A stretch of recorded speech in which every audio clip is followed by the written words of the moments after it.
서울 종로구 골목길 안쪽 작지만 알찬 꽃집 희잔의 꽃의 문이 열립니다. 65살의 정의자는 매일 아침 6시에 일어나 이곳을 열었습니다. 오늘도 변함없이 물을 채운 양동이에 들어온 신선한 백합을 담그고 어제 들어온 국화줄기를 다듬고 있었죠. 어머니, 오늘 시간 괜찮으세요? 갑작스러운 아들의 목소리에 정의자는 손을 멈추고 고개를 들었습니다. 김선우가 미소를 지으며 서 있었습니다. 32살이 된 아들은 어느새 어깨가 넓어지고 목소리도 한층 더 낮아져 있었습니다. 그래, 무슨 일 있니? 오늘 제가 결혼하려는 사람 데려오려고요. 정의자는 손에 들고 있던 가위를 내려놓았습니다. 얼마나 기다려왔던 순간인지 모릅니다. 하지만 마음 한구석에는 두려움도 있었죠. 벌써 세 번째니까요. 첫 번째는 3달 만에, 두 번째는 예식장 대관까지 했다가 파혼했습니다. 이번엔 정말 좋은 사람이에요. 어머니도 마음에 드실 거예요. 선우의 눈빛에서 확신이 느껴졌습니다. 정의자는 조용히 고개를 끄덕였죠. 그래, 기다릴게. 오후 5시 선우는 한 여자를 데리고 왔습니다. 이름은 이예린, 30살이라고 했죠. 긴 생머리에 화장은 진하지 않고 단정했습니다. 첫인상은 나쁘지 않았습니다.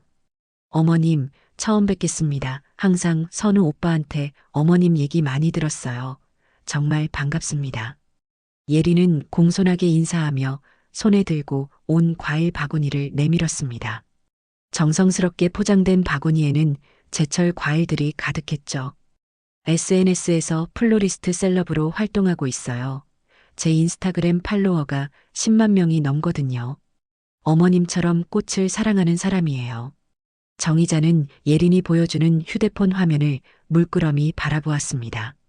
화려한 꽃 장식과 웨딩 부케, 그리고 많은 좋아요, 숫자들이 눈에 들어왔습니다. 아, 그런데 어머님은 SNS 안 하시죠? 제가 나중에 어머님 꽃집도 홍보해 드릴게요. 요즘은 온라인이 중요하거든요. 정의자는 미소를 지으며 고개를 끄덕였습니다.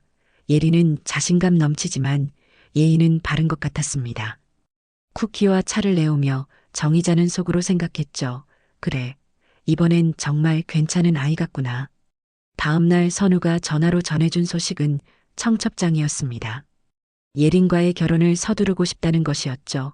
정의자의 마음은 기쁨과 불안이 교차했습니다. 하지만 아들의 행복을 바라는 마음이 더 컸습니다. 다음 주말 양가 상견례 자리는 강남의 한 레스토랑에서 진행되었습니다. 예린의 부모님은 고급스러운 옷차림으로 나타났습니다. 아버지는 대기업 임원이라고 했고 어머니는 전업주부였지만 사회적 활동이 많다고 자랑했죠. 정의자는 자신의 소박한 꽃집에 비해 그들의 화려함에 약간 위축되는 듯 했습니다. 저희 예린이가 항상 칭찬이 많았어요.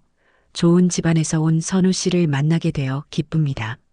예린 어머니의 말에 정의자는 미소를 지었지만 마음 한구석이 불편했습니다. 좋은 집안이라는 말이 어떤 의미인지 확실치 않았거든요.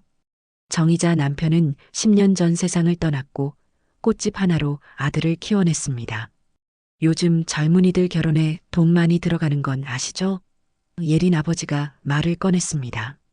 그때 예린이 부드럽게 끼어들었습니다. 아버지, 그런 얘기는 나중에 해도 되잖아요. 저희는 간소하게 할 거라고 말씀드렸잖아요. 정의자는 예린의 말에 안도했습니다.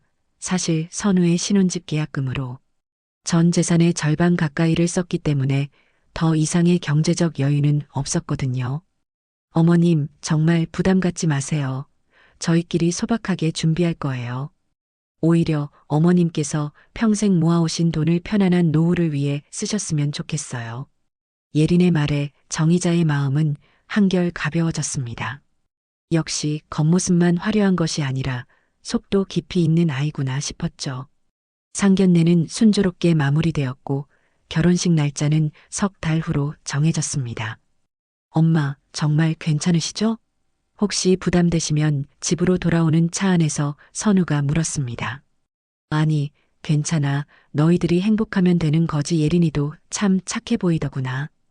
그날 밤 정희자는 오랜만에 편안한 마음으로 잠들었습니다. 외아들의 결혼이라니 얼마나 기다려왔던 순간인지 모릅니다. 특히나 예린이 보여준 배려에 마음이 따뜻해졌습니다. 하지만 평온함은 그리 오래가지 않았습니다. 이틀 후 우편함에 배달된 서류 봉투 하나가 모든 것을 바꿔놓았죠. 김선우 결혼 예단 견적서. 정희자는 봉투를 열어보았습니다. 아마도 잘못 배달된 것 같았죠. 그런데 내용물을 보는 순간 그녀의 얼굴에서 혈색이 싹 가셨습니다. 한복비 700만 원, 예단 5천만 원, 명품 가방 2점. 봉투 안에는 상세한 예단 목록과 함께 총액이 적혀 있었습니다. 발신자는 이예린 어머니 명의였습니다. 정희자는 한동안 자리에 앉아 그 서류를 내려다보았습니다. 방금 전까지 따뜻했던 가슴이 차갑게 식어갔죠. 우리 부담 안 주겠다던 예린의 말이 귓가에 맴돌았습니다. 그러나 이 서류는 분명히 다른 이야기를 하고 있었습니다. 정희자는 선우에게 전화할까 했지만 그러지 않기로 했습니다. 더 확실한 증거가 필요했죠. 하나의 오해일 수도 있으니까요. 다음 날 정희자는 예린에게서 온 연락을 받았습니다. 한남동에 있는 그녀의 플라워샵 오픈 행사에 초대한다는 내용이었습니다. 정희자는 잠시 고민했지만 가보기로 했습니다. 어쩌면 그곳에서 예린의 진짜 모습을 볼 수 있을지도 모르니까요. 한남동 고급 상가 1층에 자리한 블룸바이 예린은 정희자의 소박한 꽃집과는 차원이 달랐습니다. 천장까지 닿는 대형 화병에는 수입 장미가 가득했고 대리석 카운터와 크리스탈 샹들리에가 공간을 화려하게 장식하고 있었죠. 방문객들은 모두 세련된 옷차림이었고 카메라와 휴대폰으로 끊임없이 사진을 찍고 있었습니다. 어머님 오셨네요. 예린이 환하게 웃으며 다가왔습니다. 그녀는 흰색 린넨 원피스에 진주 목걸이를 하고 있었죠. 여전히 우아하고 단정한 모습이었습니다. 와주셔서 정말 감사해요. 제 작은 꿈이 이루어진 날이거든요. 어머님께도 꼭 보여드리고 싶었어요. 정희자는 억지로 미소를 지었습니다. 어제 본 서류가 자꾸 생각났지만 아직은 아무 말도 하지 않기로 했습니다. 여기 좀 둘러봐도 될까? 물론이죠. 마음껏 구경하세요. 제가 직접 디자인한 공간이에요. 정희자는 천천히 매장을 돌아보았습니다. 화려함 속에서도 어딘지 모르게 조화가 맞지 않는 느낌이 들었습니다. 모든 것이 너무 완벽해 보였지만 꽃의 생명력은 느껴지지 않았거든요. 한쪽에서는 직원들이 바쁘게 결혼식 장식용 꽃다발을 만들고 있었습니다. 정희자는 자연스럽게 그곳으로 향했죠. 이 자재는 수입품인가 봐요? 국내산 등나무 가지도 좋은데 더 자연스럽고 가격도 저렴하답니다. 정희자의 말에 직원은 미소를 지었지만 그때 예린이 직원에게 가까이 다가가 귓속말을 했습니다. 정희자는 우연히 그 말을 들었죠. 저런 시골 감성은 빼달라니까요. 촌스럽게 왜 자꾸 끼어들어. 순간 정희자의 얼굴이 굳었습니다. 그러나 예린은 금세 밝은 표정으로 돌아와 정희자를 다른 코너로 안내했습니다. 어머님, 여기 웨딩 부케 샘플들이에요, 선우. 오빠랑 저 결혼식에도 제가 직접 만들 거예요. 어떤 스타일이 좋으세요? 정희자는 대답 대신 고개를 끄덕였습니다. 그녀의 마음은 이미 차갑게 식어가고 있었죠. 다시 한 번 더 확인하고 싶었습니다. 어쩌면 자신이 오해한 걸지도 모르니까요. 잠시 후 예린이 손님들과 인사를 나누는 사이 정희자는 카운터 뒤쪽을 살펴보았습니다. 그곳에는 각종 서류들이 쌓여 있었죠. 그중 자신의 이름이 적힌 서류가 눈에 띄었습니다. 결제 요청서, 정희자 명의. 정희자는 놀라움을 감추지 못했습니다. 서류에는 웨딩 장식 비용, 신부 부케, 하객용 꽃다발 등 총 2천만 원어치의 청구서가 준비되어 있었습니다. 그리고 메모에는 카드 등록 요청 완료라고 적혀 있었죠. 어머님, 뭘 보고 계세요? 예린의 목소리에 정희자는 화들짝 놀랐습니다. 예린은 빠르게 서류를 가로채며 미소를 지었습니다. 아, 그건 제가 정리하다가 잘못 넣은 거예요. 신경 쓰지 마세요. 하지만 예린의 눈빛은 더 이상 친절하지 않았습니다. 정의자는 조용히 물었습니다. 예린아, 이게 무슨 뜻이니? 내 카드로 결제하려고 한 거야? 아니에요. 어머님, 그냥 임시로 적어둔 거예요. 오해하지 마세요. 그러나 예린의 말과 달리 그녀의 태도는 점점 거만해졌습니다. 그때 한 직원이 다가와 뭔가 질문했고 예린은 갑자기 목소리를 높였습니다. 이렇게 하라고 몇 번을 말해야 돼요? 서비스 교육 제대로 안 시켜요? 손님들 앞에서 이게 뭐예요? 정의자는 그 모습을 지켜보며 속으로 한숨을 내쉬었습니다. 이제 의심할 여지가 없었습니다. 아들이 사랑하는 여자의 진짜 모습을 보게 된 거죠. 매장을 나오면서 정의자는 마음속으로 결심했습니다. 아들의 행복을 위해서라도 이 결혼은 다시 생각해 봐야 했습니다. 집으로 돌아온 정의자는 밤새 잠을 이루지 못했습니다. 마음속에는 두 가지 생각이 끊임없이 충돌했죠. 아들의 행복을 빌며 눈을 감아줄 것인가, 아니면 진실을 말해줄 것인가. 새벽녘이 되어서야 그녀는 결심했습니다. 진실은 아플지라도 거짓된 행복보다는 낫다는 것을. 엄마, 무슨 일 있어요? 전화가 왔길래. 다음 날 오후 선우는 서둘러 꽃집으로 왔습니다. 정의자는 아들 앞에 예단 견적서와 결제 요청서를 내밀었죠. 이게 무슨 뜻인지 알고 싶구나. 선우의 얼굴이 창백해졌습니다. 그는 한참을 서류를 들여다보더니 고개를 저었습니다. 엄마, 이건 예린이가 이런 거 요구한 적 없어요. 분명 오해가 있을 거예요. 정의자는 아들의 눈을 똑바로 바라보았습니다. 그리고 어제 있었던 일들을 하나하나 설명했죠. 예린이 자신을 시골 감성이라 비웃은 것, 직원들에게 그냥 맞장구만 쳐요라고 지시한 것, 그리고 자신의 카드로 몰래 결제하려 했던 정황까지. 아들아, 난 내가 행복했으면 좋겠다 하지만 이건 좀 이상하지 않니? 선우는 한동안 말이 없었습니다. 그의 눈에 실망감이 스쳐 지나갔죠. 하지만 곧 그는 고개를 저었습니다. 아니에요, 엄마. 예린이는 그런 사람이 아니에요. 분명 다른 설명이 있을 거예요. 내가 직접 물어볼게요. 그날 저녁 선우는 예린과 만나 이야기를 나눴습니다. 그리고 밤늦게 정의자에게 전화가 왔죠. 엄마, 예린이가 설명했어요. 그 서류들은 모두 그녀 어머니가 몰래 준비한 거래요. 예린이도 전혀 몰랐대요. 그리고 직원들에게 한 말도 오해라고. 정의자는 한숨을 내쉬었습니다. 아들은 여전히 사랑에 눈이 멀어 있었습니다. 하지만 그녀는 더 이상 강요하지 않기로 했죠. 결국 아들이 스스로 깨닫게 될 테니까요. 그렇구나, 알았어, 아들. 그로부터 일주일 후 결혼식 준비는 계속되었습니다. 예린은 마치 아무 일도 없었다는 듯 행동했죠. 하지만 정의자를 대하는 태도는 미묘하게 달라져 있었습니다. 더 이상 어머님이라는 호칭을 쓰지 않았고 눈을 마주치지도 않았죠. 어느 날 예린이 준비한 웨딩페어 초대장이 도착했습니다. 최고의 인플루언서 웨딩쇼라는 제목이었죠. 정의자는 그 초대장을 바라보며 생각했습니다. 이제 마지막 기회라고. 정의자는 그날 밤 꽃집에서 특별한 꽃다발을 준비했습니다. 흰색 백합으로 둘러싸인 우아한 꽃다발이었죠. 그리고 그 안에 찢어진 청첩장과 예단비 청구서를 조심스럽게 숨겼습니다. 이것이 그녀가 할 수 있는 마지막 경고였습니다. 다음 날 정의자는 한남동 예린의 플라워샵으로 향했습니다. 웨딩페어 행사장은 화려한 조명과 장식으로 가득했고 인플루언서들과 미디어 관계자들로 북적였죠. 예린은 무대 중앙에서 포즈를 취하며 사진을 찍고 있었습니다. 정의자는 그녀에게 천천히 다가갔습니다. 주변의 시선이 자신에게 향하는 것을 느끼면서도 그녀는 단호한 표정을 유지했습니다. 이제 모든 것이 드러나야 할 때였으니까요. 이예린, 축하합니다.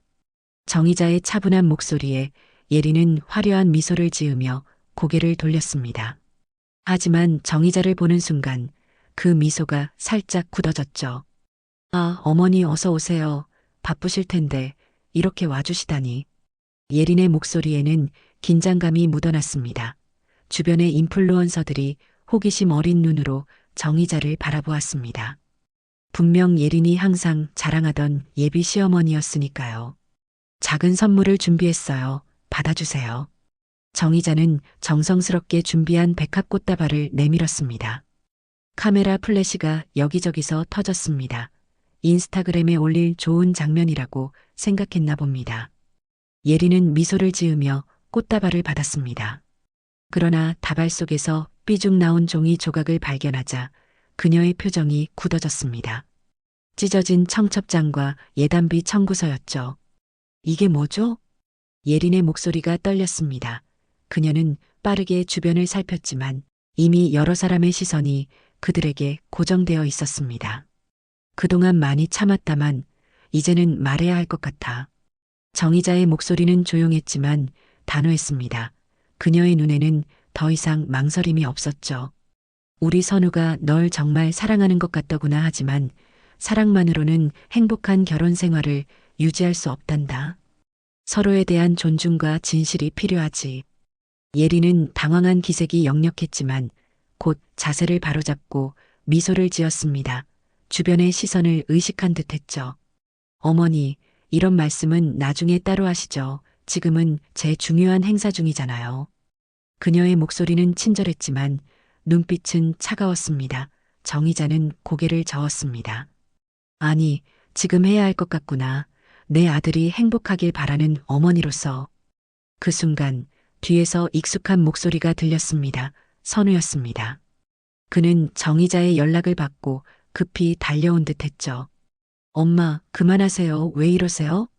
선우의 목소리에는 당혹감이 가득했습니다. 그는 예린 곁으로 다가가 그녀의 어깨를 감쌌습니다. 아들아, 이 사람이 정말 내가 사랑하는 사람이 맞니?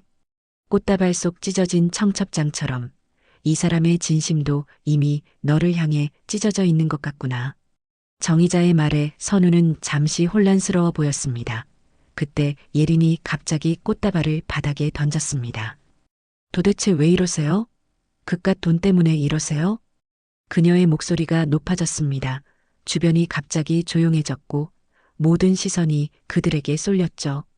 돈이 아니라 내 인성이 문제야. 정의자의 말은 조용했지만 강력했습니다. 내가 내 아들을 진심으로 사랑한다면 이런 식으로 행동하지 않았을 거야. 카드를 몰래 등록하려 했던 것도, 내 뒤에서 나를 비웃은 것도 모두 내 본 모습을 보여준 거지. 예린의 얼굴이 창백해졌습니다. 그녀는 무언가 말하려 했지만 입만 뻐끔거릴 뿐이었죠. 우리 집은 꽃은 팔아도 사람은 안 팔아. 이 결혼 여기서 끝내자. 정의자의 선언에 행사장이 술렁였습니다. 누군가 휴대폰으로 영상을 찍고 있었고 또 다른 이들은 놀란 표정으로 수군거렸죠. 예린은 당황한 기색이 역력했고 주변 사람들의 시선이 몰리자 그녀의 얼굴이 붉어졌습니다. 그녀는 결국 눈물을 글썽이며 자리를 박차고 뛰쳐나갔습니다. 선우는 그 자리에 얼어붙은 채 서 있었습니다. 그의 눈에는 혼란과 충격 그리고 서서히 번지는 깨달음이 담겨 있었죠. 정의자는 아들에게 다가가 조용히 말했습니다. 미안하다, 아들아. 하지만 언젠가는 알게 될 진실이라면 더 늦기 전에 아는 게 좋을 것 같아서. 행사장을 빠져나온 정의자와 선우는 한동안 말없이 걸었습니다. 봄비가 내리기 시작했지만 둘 다 우산을 펴지 않았죠. 마치 그 차가운 빗방울이 오늘의 혼란을 씻어내주길 바라는 듯 했습니다. 엄마가 좀 과했을까?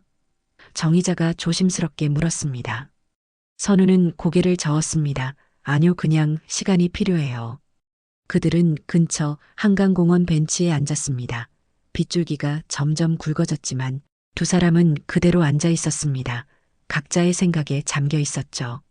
예린이를 처음 만났을 때 그녀가 SNS에서 유명한 사람이라는 게 좀 부담스러웠어요. 선우가 마침내 입을 열었습니다. 하지만 그녀는 달랐어요. 소박하고 진심이 느껴졌거든요. 정의자는 아들의 이야기를 조용히 들었습니다. 그의 마음이 얼마나 아플지 이해했죠. 그게 언제부터 바뀐 건지 모르겠어요. 아니면 처음부터 연기였을지도. 공개 프로포즈를 원했던 것도, 웨딩 촬영을 여러 번 하자고 한 것도 모두 그녀의 SNS를 위한 것이었을까요? 선우의 목소리에는 서글픔이 묻어났습니다. 정의자는 아들의 어깨를 감쌌습니다. 빗물인지 눈물인지 모를 물방울이 선우의 뺨을 타고 흘러내렸죠. 사람은 누구나 실수를 해. 넌 그저 사랑에 빠진 거였고 그건 잘못이 아니야. 둘이 집으로 돌아가는 길 선우의 휴대폰이 계속해서 울렸습니다. 예린에게서 온 메시지들이었죠. 처음엔 사과와 설명을 요구하는 내용이었지만 점차 협박성 문자로 바뀌었습니다. 오빠, 왜 전화 안 받아? 내가 얼마나 힘든지 알아?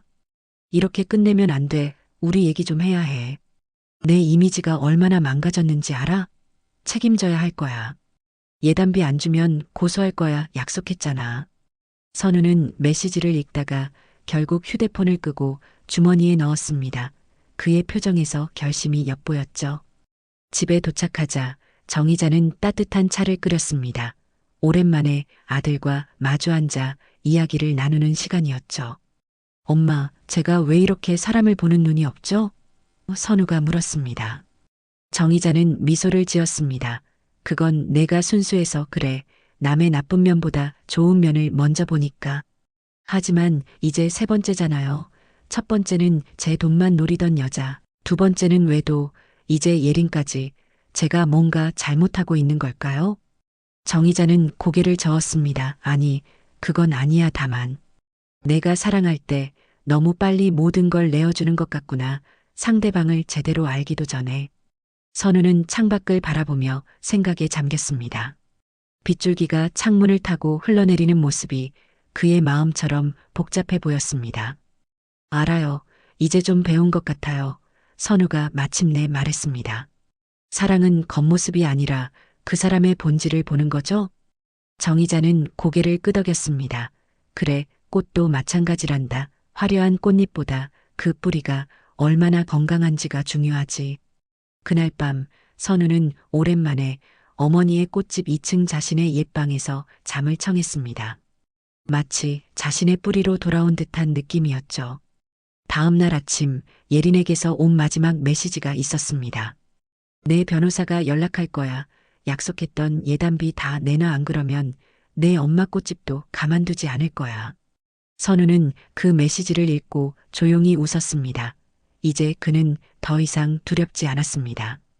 그리고 그 순간 그는 결심했습니다. 어머니처럼 진정한 가치를 알아보는 사람이 되기로. 한 달이 지났습니다. 봄비가 그치고 초여름의 햇살이 종로 골목을 환하게 비추는 아침이었습니다. 정의자는 여느 때와 같이 일찍 일어나 꽃집 문을 열었습니다. 하지만 오늘은 조금 특별한 날이었죠. 아들 선우가 새로운 출발을 시작하는 날이었으니까요. 어머니, 제가 도와드릴게요. 선우가 꽃집 문을 열고 들어왔습니다. 그는 지난 한 달 동안 많이 변해 있었습니다. 얼굴에는 결연한 의지가 서려 있었고 눈빛은 더욱 깊어져 있었죠. 예린과의 일이 그에게 큰 상처를 주었지만 동시에 큰 성장을 가져다 주기도 했습니다. 고마워. 아들 오늘 면접 있는 날 아니니? 선우는 고개를 끄덕였습니다. 네, 오후 2시에요. 하지만 그 전에 어머니 일 좀 도와드리고 싶었어요. 그는 앞치마를 두르고 어머니의 일을 돕기 시작했습니다. 꽃을 다듬고 화분에 물을 주고 배달 주문을 정리하는 일까지. 모두 어린 시절부터 보아왔던 일들이었지만 이제는 다른 의미로 다가왔습니다. 예린이한테서 연락 또 왔어? 정의자가 조심스럽게 물었습니다. 선우는 고개를 저었습니다. 아니요. 변호사 협박도 빈말이었나 봐요.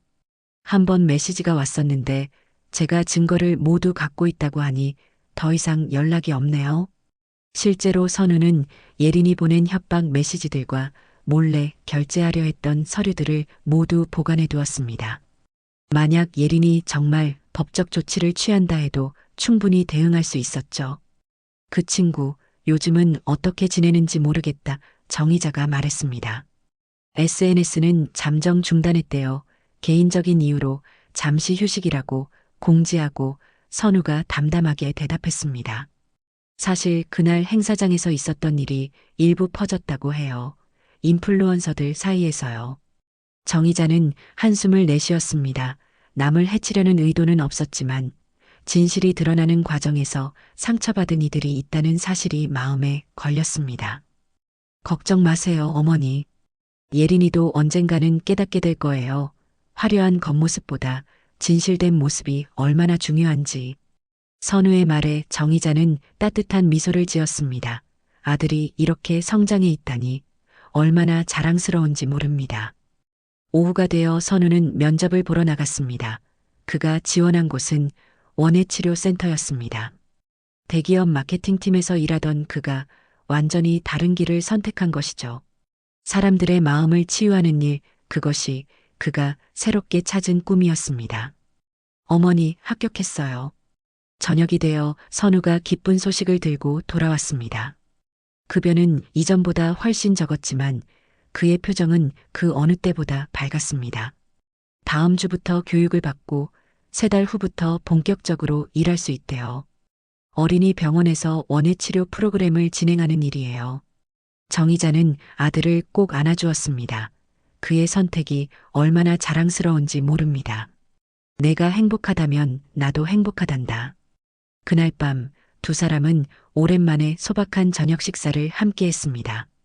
정의자가 직접 만든 된장찌개와 반찬들로 차려진 식탁 위에는 작은 꽃병에 꽃 한 송이가 꽂혀 있었죠. 화려하지 않지만 진심이 담긴 식탁이었습니다. 어머니, 예린이 일로 많이 속상하셨죠? 선우가 물었습니다. 정의자는 고개를 저었습니다. 아니, 속상하진 않았어. 다만 내가 상처받을까봐 걱정했지. 그래도 덕분에 더 단단해진 것 같아요. 이제 겉모습만 보지 않고 그 사람의 진짜 마음을 볼 수 있을 것 같아요. 정의자는 따뜻한 미소를 지었습니다. 인생은 때론 상처를 주지만 그 상처를 통해 우리는 더 강해지는 법이죠. 1년이 흘렀습니다. 종로의 작은 꽃집 희잔의 꽃은 이제 희자와 선우의 꽃으로 간판을 바꾸었습니다. 선우는 원예치료사로 일하면서 주말에는 어머니의 꽃집을 돕고 있었죠. 그리고 그 과정에서 꽃집의 작은 변화가 시작되었습니다. 어머니, 이번에 새로 시작하는 꽃치유 클래스 신청자가 벌써 10명이나 됐어요. 선우가 기쁜 표정으로 말했습니다. 그는 자신의 원예치료 경험을 살려 꽃집에서 소규모 치유 프로그램을 시작했습니다. 상처받은 사람들이 꽃과 식물을 통해 마음의 평화를 찾도록 돕는 일이었죠. 그래, 그거 참 좋구나. 내가 하고 싶던 일이 이뤄져서 기쁘다. 정의자는 따뜻한 미소를 지었습니다. 예린과의 일 이후 선우는 더욱 성숙해졌습니다. 그는 더 이상 화려한 겉모습에 현혹되지 않았고 자신의 가치를 확실히 알게 되었죠. 오늘 클래스에 오시는 분들 중에 특별한 분이 있어요. 선우의 말에 정의자는 호기심 어린 눈으로 바라보았습니다. 어린이 병원에서 만난 환자 어머니세요. 아이가 투병 중인데 원예치료 시간에 처음으로 웃었대요. 그래서 어머니도 배우고 싶다고. 정의자는 고개를 끄덕였습니다. 꽃은 그런 힘이 있었습니다. 마음의 상처를 어루만지고 희망을 전하는 힘이죠. 오후 3시 꽃치유 클래스가 시작되었습니다. 선우는 참가자들에게 꽃의 의미와 각 식물이 가진 치유의 특성을 설명했습니다. 그의 목소리에는 자신감과 따뜻함이 묻어났죠. 오늘은 회복의 꽃다발을 만들어 볼 거예요. 여러분의 마음에 있는 상처나 아픔을 떠올려 보세요. 그리고 그것을 치유할 수 있는 꽃을 선택하시면 됩니다. 참가자들은 각자의 이야기를 나누며 꽃을 선택했습니다. 그 중에서도 한 여성이 특히 눈에 띄었습니다. 그녀는 백합을 조심스럽게 만지며 눈물을 흘리고 있었죠. 괜찮으세요? 선우가 다가가 물었습니다. 여성은 고개를 끄덕였습니다. 넷째 아이가 좋아하는 꽃이에요. 항상 엄마, 저 꽃처럼 하얗고 예쁘지? 라고 물었죠. 선우는 따뜻한 미소를 지으며 그녀의 이야기를 들었습니다. 그리고 함께 아름다운 백합 꽃다발을 만들었습니다. 클래스가 끝나갈 무렵 그녀의 얼굴에는 작은 미소가 피어났죠. 고맙습니다. 선생님, 오늘 처음으로 마음이 편안해졌어요. 그녀의 말에 선우는 고개를 저었습니다. 아니에요. 그건 꽃의 힘이죠. 그리고 당신 자신의 치유력이고요. 클래스가 끝나고 정의자와 선우는 함께 마무리 정리를 했습니다. 꽃잎들이 바닥에 흩어져 있었지만 그것조차 아름다워 보였죠. 아들아, 내가 참 자랑스럽구나, 정의자가 말했습니다. 선우는 쑥스러운 듯 웃었습니다. 무슨 말씀이세요? 저는 그저 어머니에게 배운 대로 하는 것뿐인걸요. 아니야, 넌 내 길을 찾았어. 그것도 스스로. 두 사람은 잠시 침묵 속에서 서로를 바라보았습니다. 말없이도 통하는 마음이 있었죠. 어머니, 오늘 저녁에 제가 소개할 사람이 있어요. 선우의 말에 정의자는 살짝 긴장했습니다. 하지만 이내 미소를 지었습니다. 누구인데? 원예치료센터에서 같이 일하는 동료예요. 꽃을 정말 사랑하는 사람이에요. 겉으로 보여지는 화려함보다 꽃의 진짜 의미를 아는 사람이죠. 정의자는 고개를 끄덕였습니다. 아들의 눈빛에서 진심을 읽을 수 있었으니까요. 그래, 기다릴게. 그날 저녁, 선우는 한 여성을 데리고 왔습니다. 화려한 외모나 세련된 패션은 아니었지만 그녀의 눈빛에는 따뜻함과 진실함이 담겨 있었죠. 어머님, 처음 뵙겠습니다. 박지은이라고 합니다. 그녀는 공손하게 인사하며 작은 화분을 내밀었습니다. 쑥스러운 듯 보였지만 그 모습이 오히려 진실되게 느껴졌습니다. 선우 씨에게 어머님 이야기를 많이 들었어요. 특히 꽃은 팔아도 사람은 안 판다는 말씀이 정말 감동적이었습니다. 정의자는 따뜻한 미소를 지었습니다. 그리고 지은의 눈을 바라보았죠. 그곳에는 가식이 아닌 진심이 담겨 있었습니다. 들어오세요. 함께 저녁 먹어요. 세 사람은 소박한 저녁 식사를 함께 했습니다. 이야기를 나누며 웃음소리가 꽃집을 가득 채웠죠. 정의자는 오랜만에 마음이 평온해지는 것을 느꼈습니다. 식사를 마치고 지은이 돌아간 후 선우는 말없이 정의자의 꽃집 문을 닫아주었습니다. 그리고 조용히 말했죠. 엄마, 저도 엄마처럼 살래요. 진짜 사람을 고르는 삶이요. 정의자는 말없이 고개를 끄덕였습니다. 아들의 선택을 믿고 존중했기 때문이죠. 겉모습은 꽃처럼 화려할 수 있습니다. 하지만 꽃잎이 아무리 곱다 해도 뿌리가 썩어 있다면 오래 피지 못합니다. 사랑은 결국 뿌리를 보는 것입니다. 정의자와 선우는 그 진리를 온몸으로 배웠습니다. 그리고 이제 그들은 더 단단하고 아름다운 꽃을 피울 준비가 되어 있었습니다.